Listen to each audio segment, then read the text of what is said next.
Didakwa merugikan negara dalam kasus korupsi BTS 4G Bakti Kominfo. Hari ini mantan Menkominfo Johnny G. Plate menyampaikan nota keberatan atau eksepsi terhadap surat dakwaan jaksa penuntut umum. Dalam kasus ini total kerugian negara mencapai 8,032 triliun rupiah. Uang diduga mengalir ke berbagai pihak, yaitu Johnny G. Plate sebesar 17,8 miliar rupiah. Komisaris PT Solitek Media Sinergi Irwan Setiawan senilai 119 miliar rupiah, ex-Dirut Bakti Kominfo Anang Ahmad Latif sebesar 5 miliar rupiah, Dirut PT Basis Utama Prima Yusriski Mulyawan senilai 50 miliar rupiah dan 2,5 juta dolar Amerika Serikat. Tenaga ahli Hudef UI Yohan Suryanto sebesar 453 juta dan Windy Purnama senilai 500 juta rupiah. Tak hanya ke pribadi, aliran dana korupsi juga mengalir ke korporasi, yakni ke konsorsium paket 1 dan 2 sebesar 2,94 triliun rupiah. Konsorsium paket 3 senilai 1,58 triliun rupiah dan konsorsium paket 4 dan 5 sebesar 3,5 triliun rupiah. Dalam eksepsi yang dibacakan penasihat hukumnya, Johnny G. Plate menilai dakwaan jaksa tidak berdasarkan fakta dan bertentangan dengan data penyidikan. Benarkah? Kita akan bahas usai tayangan berikut ini.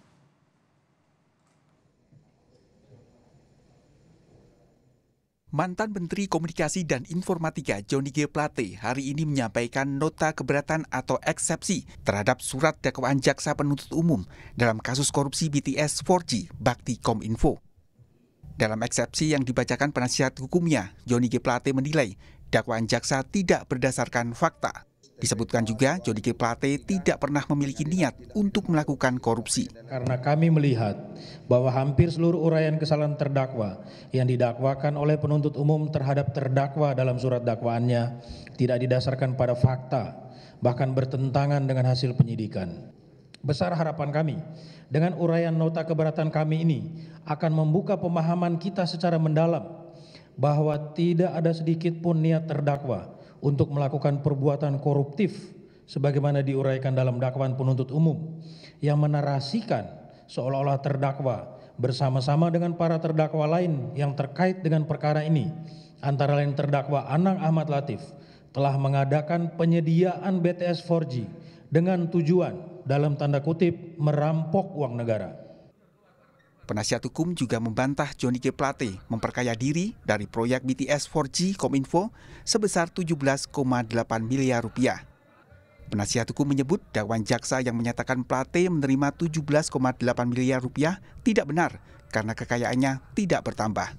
Pemberian yang dituduhkan dalam surat dakwaan tersebut di atas sama sekali tidak menimbulkan pertambahan kekayaan bagi terdakwa, sehingga tuduhan tersebut kontradiktif atau tidak sejalan dengan pasal yang didakwakan terhadap terdakwa.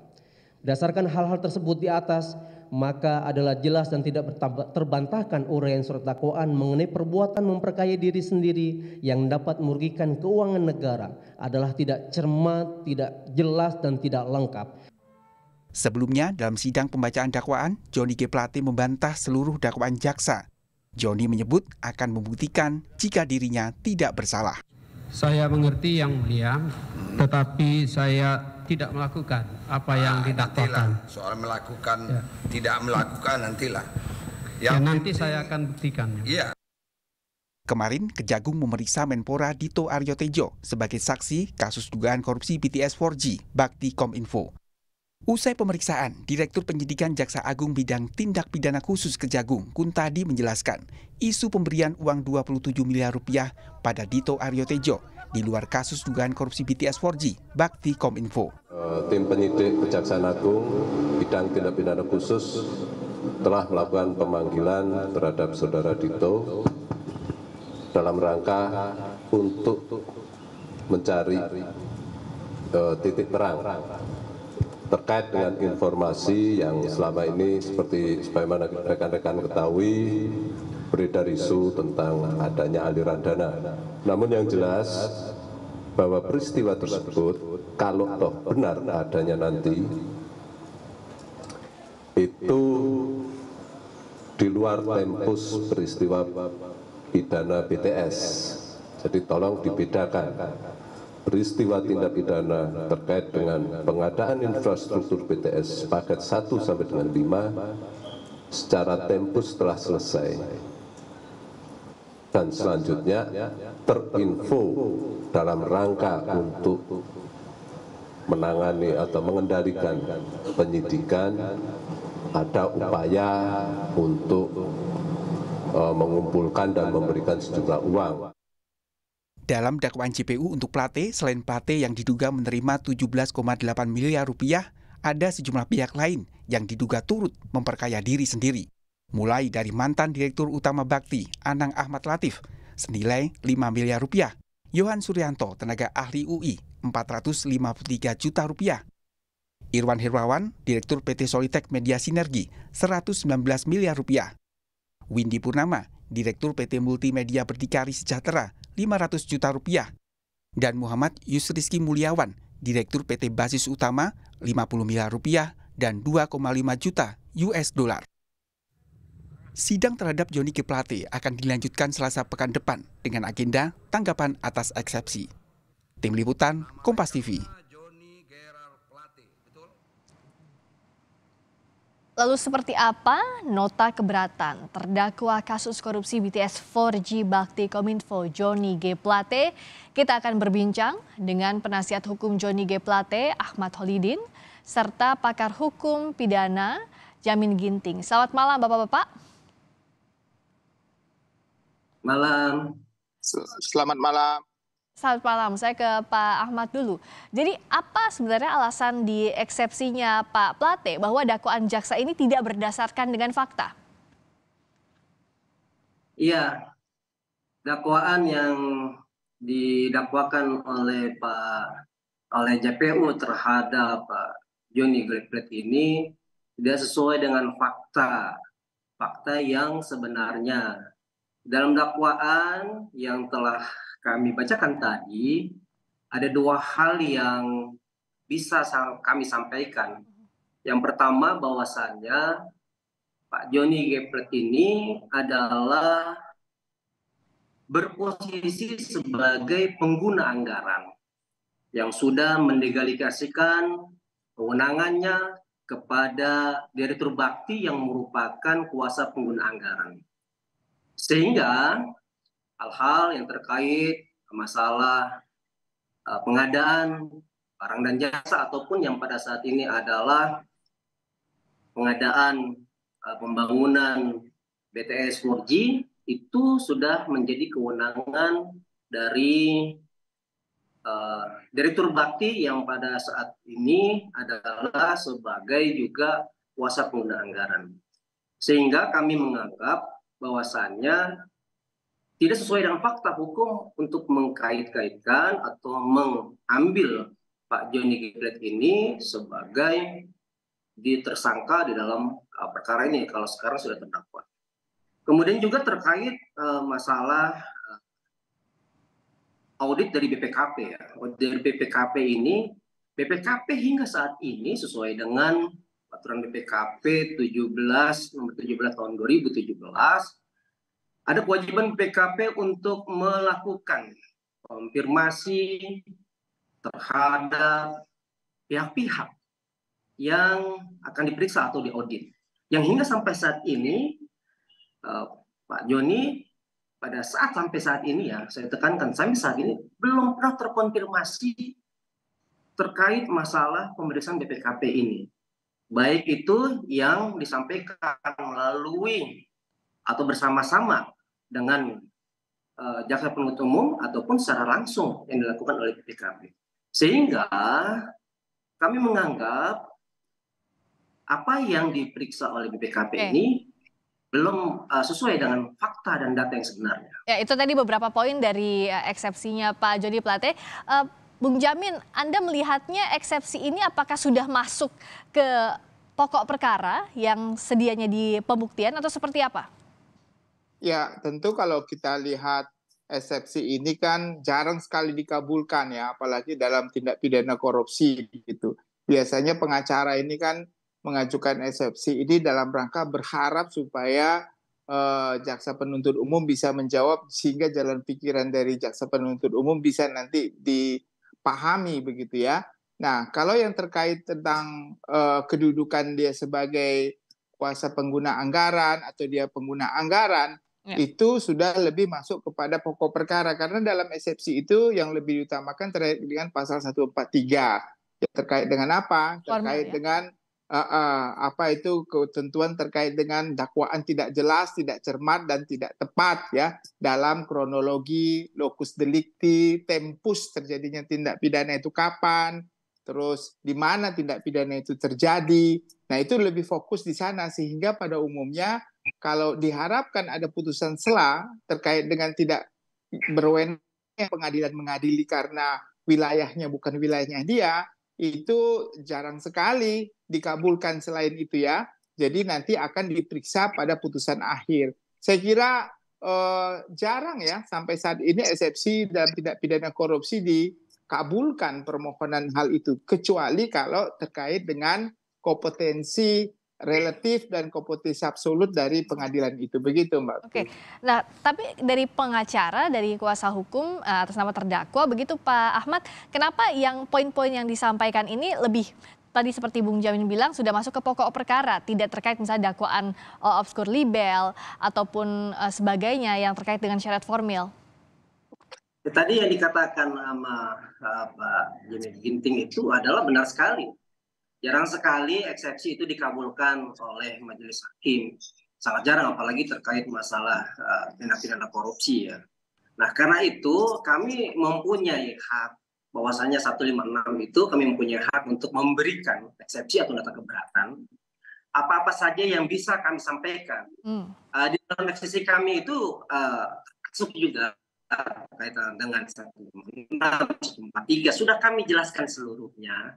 Hanya saja memang kami memfokuskan diri ada dua hal tadi ya yang kami sampaikan kepada teman-teman dan kawan-kawan media bahwasanya ada dua hal yang tersebut meskipun itu yang nanti dianggap oleh majelis hakim misalnya itu akan dianggap masuk pokok perkara, namun kita bisa memberikan pandangan terhadap masyarakat bahwasanya yang dilakukan oleh Pak Joni adalah seperti itu. Yang kami sampaikan dalam eksepsi itu. Dan yang menarik kalau kita dengarkan bersama tadi, Pak Ahmad juga tentu ada di persidangan, hakim sempat mengingatkan bahwa tidak terpengaruh oleh politik, tidak dipengaruhi politik pengadilan ini, merujuk pada poin awal eksepsi yang disampaikan oleh tim Anda. Iya betul, itu saya sangat apresiasi kepada yang mulia majelis hakim ya. Bahwasanya hakim terbebas dari tekanan politik atau tekanan dari manapun juga. Itu sangat kami apresiasi. Karena apa? Setelah dibacakan dakwaan oleh jaksa penuntut umum, itu setiap hari berita-berita yang tidak dilakukan oleh Pak Joni, itu selalu diberitakan. Sehingga awal dari eksepsi kami mengatakan seperti itu. Bahwasanya kita harus mengklirkan terlebih dahulu meskipun itu masuk dalam pokok perkara, inilah yang terjadi, inilah yang dilakukan oleh Pak Joni yang tidak mempunyai dalam kewenangannya dia hanya sebagai pengguna anggaran sehingga tidak mempunyai kewenangan untuk mempengaruhi hal-hal yang terjadi terkait masalah BTS Polri ini. Seperti itu Mbak. Kalau Bung Jamin lihatnya seperti apa tadi pernyataannya hakim, lebih kepada nasihat, teguran atau penegasan soal tidak ada unsur politik dalam kasus ini dan penanganan perkara ini?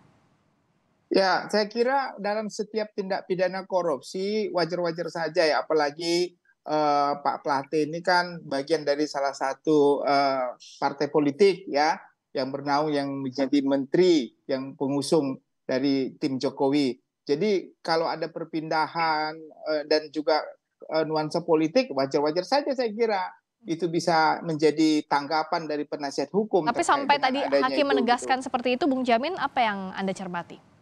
Ya artinya ini kan kasus hukum ya, sudah masuk ke ranah penyelidikan dan penyidikan dan langsung ada penuntutan, itu lebih ke ranah hukum daripada ranah politik. Jadi yang harus dibuktikan adalah apakah kedudukan dari seorang pengguna anggaran dapat dimintakan pertanggungjawaban apabila dia sudah memberikan kuasa kepada pengguna anggaran, kuasa pengguna anggaran. Nah ini kan terkait dengan tender. Jadi saya kira yang dibuktikan adalah terkait dengan kedudukan dan kewenangan pertanggungjawaban hukum. Jadi masalah kepartaian itu tentu akan dikesampingkan oleh majelis ya, walaupun dia sudah mengingatkan jangan diungkit-ungkit itu. Untuk konsumsi media mungkin sangat bagus ya, tapi untuk konsumsi tentang penegakan membela klien mungkin berbeda lagi ya pendapat hakim mengenai hal itu begitu. Jadi saya kira yang harus dibuktikan oleh penasihat hukum adalah apakah dia memiliki pertanggungjawaban hukum padahal dia itu sebagai pengguna anggaran dan sudah diberikan kuasa pengguna anggaran kepada orang lain.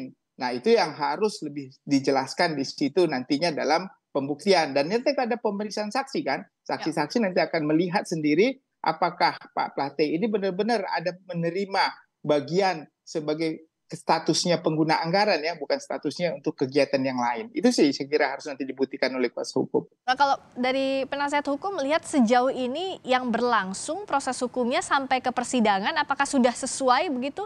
Sudah tidak ada unsur politik di dalamnya? Ya, kalau kita lihat ke persidangan baru pembacaan dakwaan, kemudian ada nota keberatan, itu masih sangat wajar dan sesuai dengan aturan hukum yang berlaku.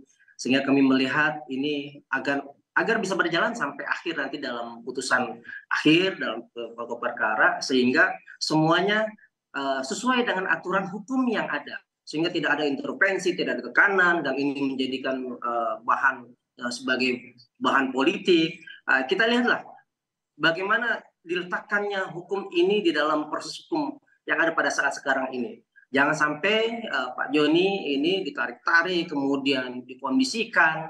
Nah, ini kita juga mengantisipasi. Tadi juga saya sepakat dengan Pak Dr. Ginting. Sudah ditegaskan oleh hakim tadi ya, tidak ada pertanggungjawaban politik. Ya, pertanggungjawaban ini memang nanti kita akan buktikan dalam proses persidangan. Gitu. Oke, terakhir Bung Jamin. Jadi kalau dalam pembuktian kasus korupsi seperti ini, apa yang jadi challenge-nya, apa yang jadi tantangan untuk hakim untuk membuktikan, untuk mengurai, untuk membentuk konstruksi perkara dari kasus ini agar terang? Ya, jadi kan konteks ini adalah terkait dengan kerugian negara akibat tender, di mana tender tersebut dimenangkan orang yang nggak menjalankan, tapi dia sudah terima duit, begitu loh. Nah, jadi pihak-pihak itu adalah yang paling penting adalah kuasa pengguna anggaran dan kuasa pengguna PPTK. Di selain PPTK ada di situ lagi adalah konsultan perencana, konsultan pelaksana, dan konsultan pengawas begitu. Nah, itu yang harus bertanggung jawab. Kan biasanya kan yang melaksanakan tender hanya melaksanakan saja. Setelah pemenang tender diadakan, sudah ada orang yang ngawasin. Diangkatlah konsultan pengawas, diangkatlah konsultan pelaksana. Nah, itu yang seharusnya dimintakan pertanggungjawaban juga karena mereka yang mengawasi tidak melaksanakan pengawasan dengan sempurna atau perencanaannya miring, tidak sesuai dengan pelaksanaan. Apa yang dilaksanakan dengan apa yang direncanakan berbeda. Nah, dalam hal ini pengguna anggaran dan juga PTK kuasa pengguna anggaran biasanya karena kelalaiannya mengakibatkan proyek tersebut tidak berjalan. Tetapi selain itu bisa saja terjadi di belakang itu dia menerima kickback. Nah, ini yang menjadi masalah kalau sampai ada kickback. Tapi kalau nggak ada kickback, saya kira sulitlah bagi hakim nanti untuk membuktikan ini kalau nggak ada kickback yang terkait dengan kontrak tersebut. Tetapi kalau ada kickback, terima suap dari sana sini terkait dengan proyek ini, nah akan lebih itu mudah kalau begitu tidak, ya? kalau lebih mudah. Tapi kalau cuma kelalaian dalam mengawasi proyek, saya kira itu sifatnya lebih administratif menurut saya begitu. Tapi kelalaian dan adanya kickback itu bisa dibuktikan, begitu ya? Terlihat jelas bedanya antara lalai dan tidak, lalai dan sengaja begitu. Lah itulah kemarin yang surat dakwaan dikatakan ada berapa ratus juta diberikan dari ini, berapa ratus juta. Pertanyaannya beberapa kegiatan yang diterima oleh Pak Joni itu apakah bagian dari proyek atau di luar dari bagian proyek. Nah itulah yang nanti harus dibuktikan oleh penasihat hukum. Karena saya udah biasa nganangin seperti ini, saya tahu persis ini kasusnya begitu. Dan nanti akan dibuktikan di persidangan, ditekankan juga tadi oleh hakim bahwa tidak ada tekanan politik manapun dan semuanya berjalan transparan sesuai dengan proses hukum yang berlaku. Terima kasih penasihat hukum Johnny G. Plate, Ahmad Holidin, dan pakar hukum pidana Jamin Ginting. Terima kasih Pak Ahmad Holidin. Terima kasih Bung Jamin Ginting.